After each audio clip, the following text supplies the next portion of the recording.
Bem-vindo à nossa continuidade da nossa aula sobre liturgia. E nós temos falado um pouco sobre a história da liturgia ao longo dos séculos, até chegar ao século XX, onde nós falamos sobre o Concílio Vaticano II. Então nós vamos nos concentrar bastante sobre alguns documentos importantíssimos para a liturgia no Concílio Vaticano II, de como que a Igreja promoveu uma grande reforma na sua liturgia. E hoje nós vamos falar sobre o lugar que a Palavra de Deus ocupa na liturgia. Então vejam, a Palavra de Deus, ela ocupa um lugar central na liturgia. Já por volta do ano 155, em Roma, São Justino, ele dava conta de que as comunidades celebravam, as primeiras comunidades cristãs celebravam a liturgia tendo como o foco principal a Palavra de Deus. Os cristãos estavam acostumados com a sinagoga judaica, portanto, era comum que eles também adotassem alguns rituais muito comuns aos judeus. Lembremos que os primeiros cristãos não tinham uma liturgia própria ainda, não tinham uma igreja para celebrar, então muitos desses cristãos continuavam frequentando as sinagogas. Então quando eles começaram a frequentar mais as casas do que as sinagogas, porque o cristianismo ele vai se expandindo e vai se afastando do judaísmo e as pessoas vão se concentrando cada vez mais na casa. A casa é o lugar da igreja, a mesa de jantar se torna o altar, é assim que vai se configurando a liturgia nos primeiros cristãos. Então era comum que, como eles faziam antes de ser cristãos, eles continuassem fazendo. Por exemplo, faziam alguma leitura do Antigo Testamento. Nós temos que entender que no início não havia Novo Testamento, não havia Novo Testamento. Com o tempo, os apóstolos começaram a escrever suas cartas. E nessas comunidades, depois da leitura do Antigo Testamento, era comum se ler a carta de algum apóstolo. E esse costume se mantém até hoje. Hoje na missa nós temos o Antigo Testamento e logo em seguida alguma carta de São Paulo, ou alguma leitura do Novo Testamento, logo em seguida o Evangelho. E nós temos que lembrar também que não tem Evangelho. No começo do cristianismo não há uma leitura do Evangelho porque não existe um Evangelho, né?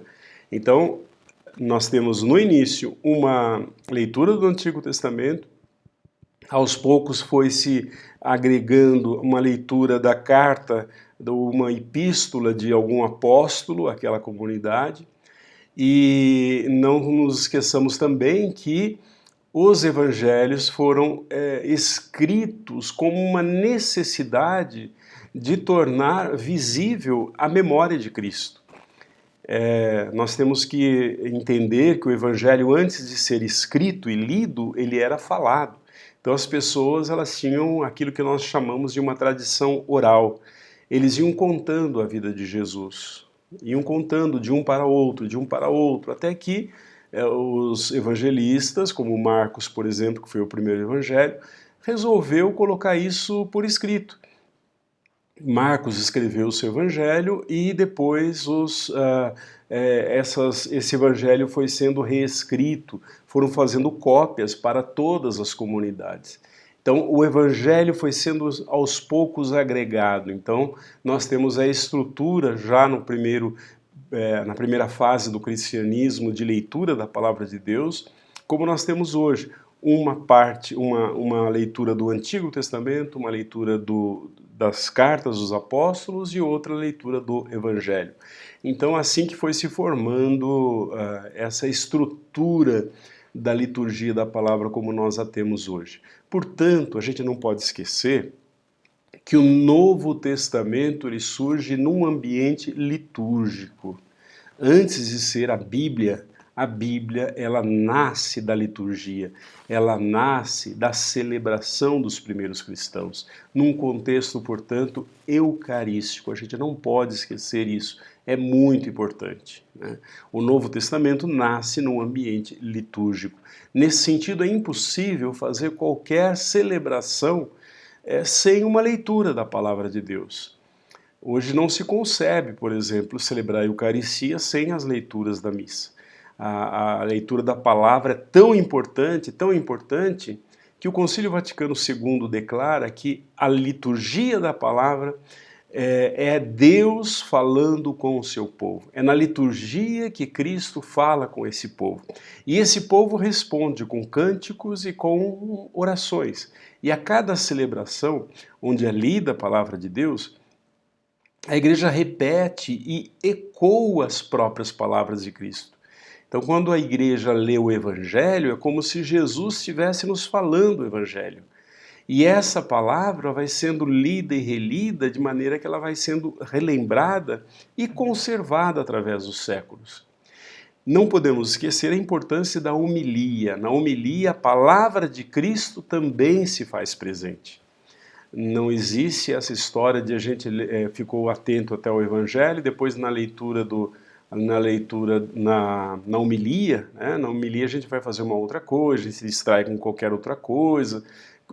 Tem gente que fica lendo folheto na hora da homilia, tem gente que vai beber água na hora da homilia. Está errado, porque o Concílio Vaticano II ele fala que Cristo está presente na sua igreja enquanto a igreja prega.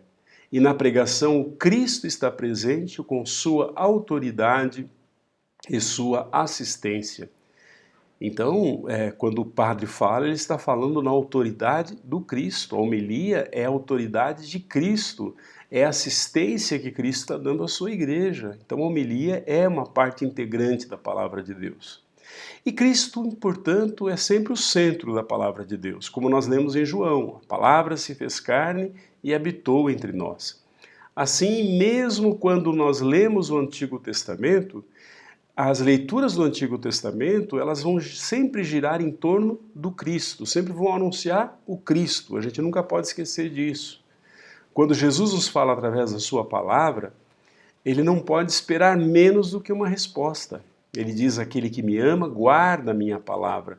Então a resposta que nós damos à palavra de Deus é uma resposta que nós vamos dar através da nossa vida, da nossa experiência. Da nossa prática cotidiana, nós vamos mostrar que nós entendemos bem a palavra de Deus.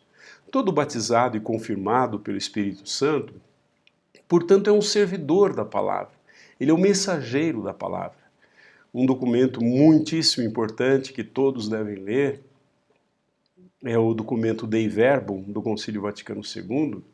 Ele afirma que nós devemos venerar a Sagrada Escritura da mesma forma como nós veneramos o corpo de Cristo. Vejam, a palavra de Deus também é pão. Não é somente a Eucaristia, não é somente a hóstia consagrada que é pão. A palavra de Deus, segundo o Concílio Vaticano II, também é pão.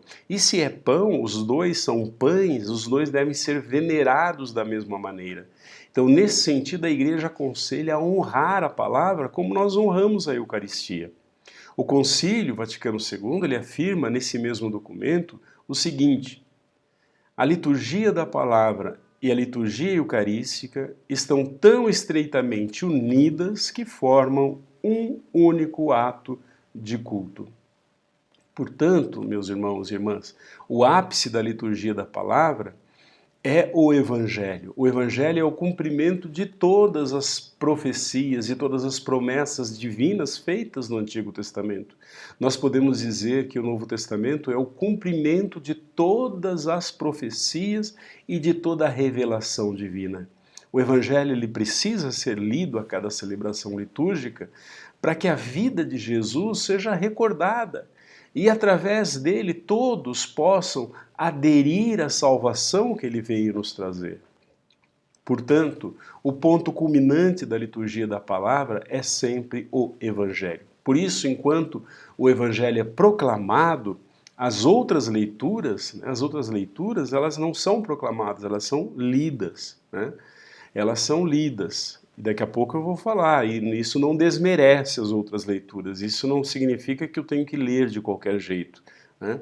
A homilia também, ela deve ressoar o Evangelho, ela deve principalmente se concentrar no Evangelho, mais do que nas outras leituras, porque o Evangelho é o centro da liturgia da palavra. É por isso que o Evangelho ele recebe um tratamento todo diferenciado na própria liturgia.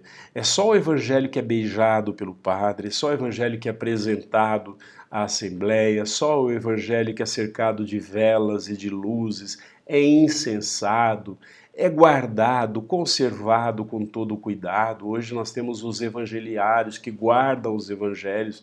A gente não deve pegar o evangelho depois que o padre leu, termina uma missa, a gente soca lá dentro de um armário. Não, é como se a gente estivesse levando, é o mesmo cuidado que a gente tem com a Eucaristia. É o mesmo cuidado, por isso o evangelho, o evangeliário lido, ele deve ser conservado com toda devoção, com todo cuidado e com todo amor. Agora, por que que na missa nós lemos o lecionário e não a Bíblia? E não a Bíblia. Porque as leituras elas devem ser organizadas para ter o Evangelho como centro. É em torno de Cristo que devem ser organizadas as leituras. Então a igreja organizou num livro chamado Lecionário, que é a mesma palavra de Deus, só que ele organizou de uma maneira que tudo leve ao Evangelho. Por isso que quando a gente vai ler as leituras no final de semana, a gente vai ver uma conexão muito grande entre o Antigo e o Novo Testamento. Se a gente vê lá falando dos mandamentos no Antigo Testamento, a gente pode esperar que no Evangelho Jesus vai falar sobre a lei, vai falar sobre Moisés de alguma forma. Então existe uma conexão, é por isso que nós lemos o lecionário. O lecionário já está preparado para nós, para que nós saibamos que tempo que nós celebramos, o que é que nós celebramos em cada missa, então eles já estão organizados dessa maneira. Uma novidade trazida pelo Concílio Vaticano II foi a inserção do Salmo responsorial depois da primeira leitura. Esse salmo é tão importante que em todos os domingos ele deve ser preferencialmente cantado pelo salmista e a Assembleia deve responder. Ele faz parte integrante da Palavra de Deus. Um outro aspecto importante da liturgia é que ela é sempre celebrada na Assembleia. Essa palavra é riquíssima, importantíssima depois do Concílio Vaticano II. Se antes do Concílio Vaticano II o padre podia celebrar quantas missas ele quisesse sozinho, ele, Deus, ele e o altar, escondidinho lá em qualquer canto da igreja, isso é inconcebível no Concílio Vaticano II. Ecoando mesmo as palavras que o próprio Jesus disse, onde dois ou mais estiverem reunidos no meu nome, ali estarei no meio deles. Portanto, a liturgia nunca deve ser uma ação privada, de uma única pessoa, mas de todo o povo reunido. É nesse sentido que não se pode chamar o padre mais de celebrante. O celebrante desta missa vai ser o fulano de tal. Não, por quê? Porque todos são celebrantes. O povo todo é celebrante. O padre é aquele que preside aquela celebração. Tem que ter um presidente. É como uma orquestra, se cada um tocar qualquer coisa sem a direção de um maestro, fica uma bagunça de instrumentos. O padre ocupa esse lugar de presidente da celebração. Na pessoa do padre, o Cristo cabeça e santificador, ele está presente. O sacerdote e o povo sacerdotal, é assim que a gente deve falar. O sacerdote faz parte também desse sacerdócio. Sacerdócio de uma pessoa que recebeu uma ordenação para isso e do povo sacerdotal que foi batizado e que merece esse nome de povo sacerdotal, esses dois se complementam. A gente não deveria ver uma diferenciação entre eles de uma certa maneira que pareça uma posição de prestígio. Não, os dois, sacerdote, povo sacerdotal, fazem parte do único e verdadeiro sacerdócio de Cristo. Um lugar especial na liturgia tem o Espírito Santo. É ele quem dá assistência à liturgia. É ele quem dá à liturgia aquele caráter antecipatório da liturgia eterna, da liturgia que nós vamos ter no reino dos céus. Então, quando você participa de uma missa, é como se você estivesse antecipando a solene liturgia, a solene missa que nós vamos ter na eternidade, aquele banquete que Deus nos convidou e que nós faremos parte, né? Porque estamos unidos a Cristo e unidos à igreja. Portanto, ali na liturgia, todos celebram na unidade do Espírito Santo, que age em todos. Nesse sentido, a liturgia é da igreja. Isso quer dizer que a liturgia existe por causa da igreja e também em favor da igreja. Portanto, ninguém pode ser o dono da liturgia. Ninguém. Ninguém, nem o padre, nem o povo, nem a equipe litúrgica, nem a pastoral litúrgica, porque a liturgia é uma ação de toda a igreja. E isso implica dizer, então, que ninguém pode mudar a liturgia, ninguém pode acrescentar ou tirar algo por iniciativa própria. Uma vez que a liturgia é a ação de toda a igreja, ela não é a ação de um único indivíduo. A assembleia reunida em oração pela liturgia, ela tem três dimensões especialmente. A primeira dimensão é a dimensão comemorativa. Comemorar é muito mais do que fazer uma festa, é muito mais uma recordação. A recordação do povo de Deus, desde a aliança de Deus, que Deus fez no Antigo Testamento, até a nova aliança com Cristo que morreu e ressuscitou por nós. Então, ela tem uma dimensão, primeiro, comemorativa, né?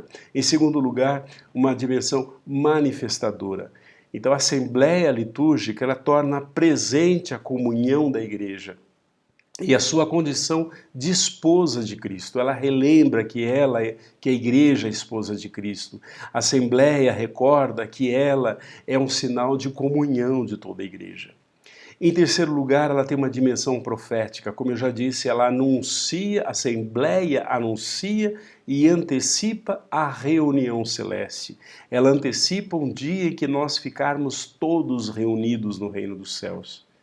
Nenhuma reunião de fiéis é legítima se não for sob o sagrado ministério do bispo, isso mesmo. Por isso a forma mais antiga, a forma mais plena da Assembleia Litúrgica é aquela que se realiza sob a presidência do bispo, rodeado por seu presbitério e por seus ministros e pelo seu povo. Então a presença do bispo é assegurada também nas comunidades paroquiais por meio dos seus presbíteros. Claro que a forma mais plena, né, da Assembleia Litúrgica é o bispo rodeado de presbíteros, diáconos e ministros, etc. Mas como o bispo não pode estar presente em todas as celebrações, o presbítero faz a vez, o padre faz a vez do bispo. Dentre todas as comunidades cristãs se destaca a paróquia. É a paróquia que mais bem manifesta a comunhão de toda a igreja. Você nunca deveria trocar uma missa na paróquia por uma missa de um padre festeiro, roqueiro, que faz show no estádio de futebol. Jamais. A paróquia ela tem um pastor e esse pastor representa o bispo, representa a igreja visível. É onde a igreja melhor se manifesta, é na paróquia, não é em qualquer outro lugar. Daí a importância de fomentar, né, a vida litúrgica e paroquial, sobretudo no domingo. Então a verdadeira celebração, a verdadeira manifestação da igreja se dá na paróquia, na paróquia. Então, pelo fato de ser identificada com pessoas, é claro que a Assembleia tem sempre aquele lado, né? Um lado diferente e um lado que aproxima todas as pessoas. Um que afasta, porque as pessoas são assim, tem o meu lado que tem gente que não gosta do meu lado, tem outro lado que agrega outras pessoas. Então a Assembleia Litúrgica ela tem um pouco disso, mas ao mesmo tempo que ela é diferente, ela também se complementa, né? Então ela, em primeiro lugar, ela acolhe todas as pessoas diferentes, não pode haver acepção de pessoas, não pode haver, ela acolhe todo tipo de pessoas, dependendo do gênero, da raça, da cor, da idade, ela acolhe todas as pessoas, santos, pecadores, crianças, velhos, pessoas saudáveis, pessoas doentes, mas nesta diferença que ela se mostra rica. A igreja, a celebração litúrgica, a assembleia litúrgica é também carismática e hierárquica. O que é carismática? Carismática no sentido de que ela tem dons, que tem carismas, né? Mas ao mesmo tempo ela é estruturada de uma forma hierárquica, quer dizer, ela também ela presta um serviço a essa comunidade e tem graus de serviço dentro dessa comunidade, cada um vai fazer uma coisa diversa. Isso se traduz nas diversas funções que cada um tem de acordo com o seu ministério. E cada um irá exercer dentro da celebração uma função de acordo com a riqueza do seu carisma e do seu lugar na hierarquia. É ainda uma comunidade que supera as tensões, mas que também integra o diferente. Isso é uma assembleia litúrgica. Dessa forma é que nós podemos falar do papel ativo que cada um deve ter na celebração litúrgica. O Concílio Vaticano II, ele fez questão de afirmar que os fiéis não estivessem presentes como estranhos ou como espectadores mudos dentro de uma celebração, mas que se manifestassem como ativos e conscientes. Devemos participar com nossos gestos, nossa atitude interna, mas também com os nossos carismas. O Concílio Vaticano II afirma que a participação deve ser interna e externa, consciente, ativa, plena e frutuosa. A preocupação do concílio é que ninguém pode participar ativamente se não compreender bem os ritos e as orações. Por isso que você precisa estudar liturgia, você precisa estudar os ritos. A igreja não tem nada escondido. A gente vê uma indústria de cinema que quer vender os segredos do Vaticano, segredos não sei mais do que. A igreja não tem segredos, né? Você pode entender todos esses segredos, melhor, mistérios, né? Estudando. Então o Concílio Vaticano II incentiva as pessoas a entenderem, porque se elas entenderem aquele mistério que elas estão celebrando, elas vão celebrar melhor. E esse ritual não vai ser meramente exterior, mas vai ser também interior. É preciso não somente compreender o que se celebra, como também levar o que se é celebrado para a vida cotidiana. Esse é um ponto importantíssimo. Quando o padre termina a missa, na missa em latim, ele dizia, ide porque a missa terminou, quer dizer, é como se ele dissesse, agora a missão começa, a partir da missa que começa a nossa missão. Enfim, para participar bem existem algumas exigências. Primeiro, requer uma presença física. Então não adianta dizer, eu assisto missa pela televisão, assisto todas as missas de todos os programas da televisão. Não adianta, requer uma presença física e também coincidência de palavras e ações litúrgicas. É importante que todos rezem da mesma forma, respondam da mesma forma, para poder participar verdadeiramente daquele ato, daquela celebração litúrgica. Então, para isso é preciso criar um clima de comunhão diante do mistério que é celebrado. É importante que, apesar de que cada um participa com a sua disposição e com seus dons, seus carismas, é importante entender que nós celebramos a comunhão desse mistério. Então, primeiro, é preciso a presença física. É preciso também a coincidência de palavras e ações litúrgicas. Segundo lugar, requer renúncia a particularismos. A liturgia não é para ser feita do jeito que você quer. Você não pode ir para a liturgia dizendo assim, hoje eu queria que o padre fizesse tal coisa. O padre não vai fazer tal coisa. Não é a ação de uma única pessoa. Eu não posso querer que a celebração seja feita segundo o meu gosto, a minha vontade. As orações, os cânticos não existem para agradar uma pessoa. Equipe litúrgica, equipe de música que pensa assim, vamos cantar essa música porque está bonita, não vamos cantar essa porque é feia, isso não existe na liturgia, porque não é o gosto de cada um individualmente, é uma ação comunitária, onde o eclesial ele tem primazia sobre o individual. Outra exigência é a comunicação interpessoal, é sobre isso que eu queria falar lá quando eu disse que as leituras são lidas e o evangelho é proclamado. Ler não é ler de qualquer jeito, meus irmãos, não é ler de qualquer jeito, é comunicar a palavra. Não é saber nem se eu leio bem ou se eu leio mal, mas se eu consigo comunicar alguma coisa com a minha leitura.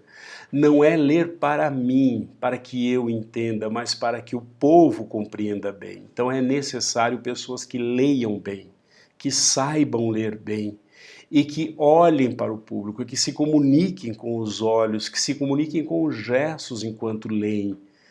Isso, infelizmente, é muito raro nas leituras, infelizmente. É preciso que a pessoa saiba se comunicar e comunicar o Deus que ela está anunciando ali naquela leitura. Então, em último lugar, nós podemos dizer assim, o que é exigido para que eu participe de verdade de uma liturgia? É preciso uma atitude cultual e não meramente religiosa. A celebração é um culto oferecido ao Pai no Espírito e na verdade, e não meramente um sentimento religioso particular. Ah, estou me sentindo bem com essa missa, não me sinto bem com esta missa. Não importa o que você está sentindo, importa que você está prestando um culto a Deus. Então é errado a gente participar de uma missa, falar, eu gosto da missa do padre, eu gosto da missa do padre fulano, eu gosto da missa do padre ciclano. Não, missa ela tem que ser um culto prestado a Deus, não é um culto prestado a você.